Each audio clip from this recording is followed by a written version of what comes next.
Went into treatment and I relapsed right away. We were able to find temporary housing in between bouts of active addiction. And I remember the last relapse for us.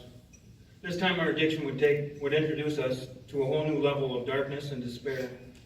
During the last year of use, I was hospitalized with a drug-related illness that almost killed me, only to get out of the hospital and go right back to the same thing. Another time, my wife consumed a deadly dose of drugs. She stopped breathing. My friend and I carried her out to the vehicle, and while I drove, he did CPR on her. Crying and screaming out to God, save her. He did just that 1 block from the emergency room. Man began breathing on her own. But once again, we went right back to the same thing. Trying different combinations of drugs to help escape the pain of failing every day. Failing as a father, as a husband, as a son, and as a brother. The thought of being better off dead was at the front of my mind often. Until the night of March 25th, 2014. There was so much chaos, hurt, and frustration that I left my house and went down to the neighbor's house. Where once alone, I cried out to God again, asking for this way of living to come to an end. I woke up the next morning and went home. Our youngest son was awake, and my wife Mandy was asleep in bed. I heard a knock at the door, and I peeked out the blinds and seen 2 brand new police cars. We eventually answered the door, and that is where God begins to answer our prayers. We ended up losing custody of our children for 6 months, during which time Mandy and I went to treatment, and we were reintroduced to the 12-step meetings and to church. My counselor said one of the best things I've ever heard. He said, Brian, wherever you go and whatever you do, make it so it's recognizably different when you're not there. For me, that's going out, shaking hands, sharing my story like I am right now, just getting out and introducing people and genuinely wanting to know about other people as well. And by doing that, I've built a lot of solid relationships where at any time of the night I can pick up the phone and call somebody and they're going to be willing to answer it and help me out. When looking back over the last 4 years, at every major victory, accomplishment, and growth, there's been a person of influence in my life that could see my wife and I, not for who we were or what we did, but what we could be. They believed in us when we were just learning how to believe in ourselves. That is the lens that we look through today in our life while working with other people. One of the major points in my family's life is the day my son asked me, Dad, did the check come yet? Speaking about my disability check. I remember asking myself, what am I teaching my children? That we wait for this check to show up every month?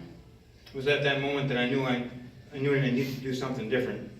It was also during this time that we received the news that we would need to reapply for Habitat again the following year.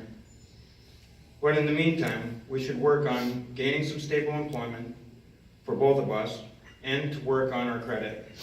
My wife and I were both encouraged to take some training called peer support specialty training. This was one of those pivotal times in our recovery. The training validated our ability to make a difference out in the workforce. I soon took a job at Minnesota Adult and Teen Challenge, and then my wife took a job at Northern Pines, where we both can use our experience, strength, and hope that we had gained from all the people that we've come in contact with in meetings, in church, and just everyday life.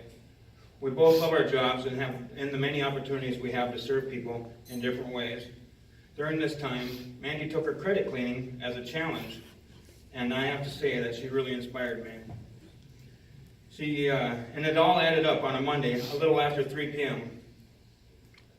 When I was leaving work, I received the call.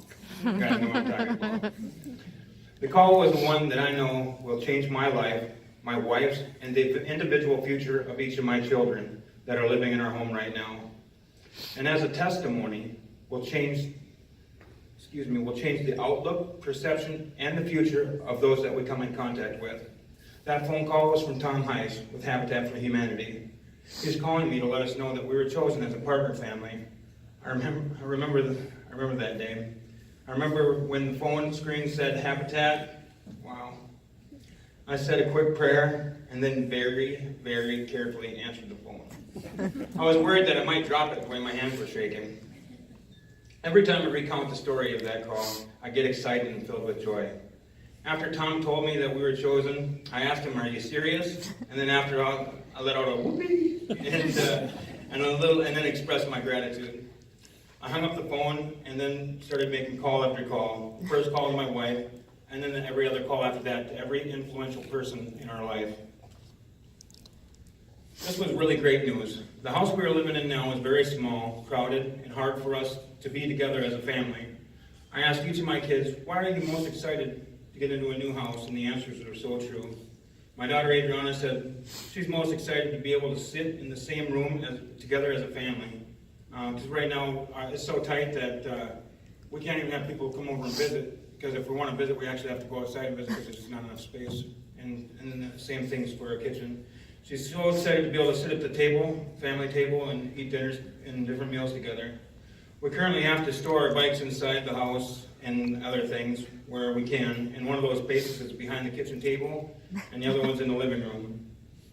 My son Isaiah's answer is that this house is so small, and we will have a nice yard to play in. My son Cale said, the new house won't keep having ants and other bugs come through the cracks and the holes in the house. I asked Zane, our youngest son, why was he most excited? And he said, yes. And I asked why, and he said, because. And I said, I know what you mean. And then I asked my wife, Mandy. She said, my kids will have room to grow and play, and we'll be able to have friends come over. And lastly, why am I most excited about a new house? I spent months thinking about this. All that it will do for me and my family. And a couple of weeks ago, while watching a video clip on Facebook, it hit me like a brick. For years and years, my family's been in survival mode. How can we do this or that? Or where are we going to live? Or what are we going to do? My family has been trying to survive, just survive. And when you are so focused, on trying to survive, you're not able to dream. Dreams of what they would love to do, who they'd want to become, places they would want to visit, and many other things that kids and people love to dream about. I think getting a Habitat house is going to help us be in a position where my family is safe and can let their dreams run wild. Our testimony is proof that anything is possible. We want to thank Habitat for their vision to build a better community. And lastly, we'd like to thank Habitat for Humanity and the many supporters for helping make my family's dream a reality. Thank you and God bless. Yeah.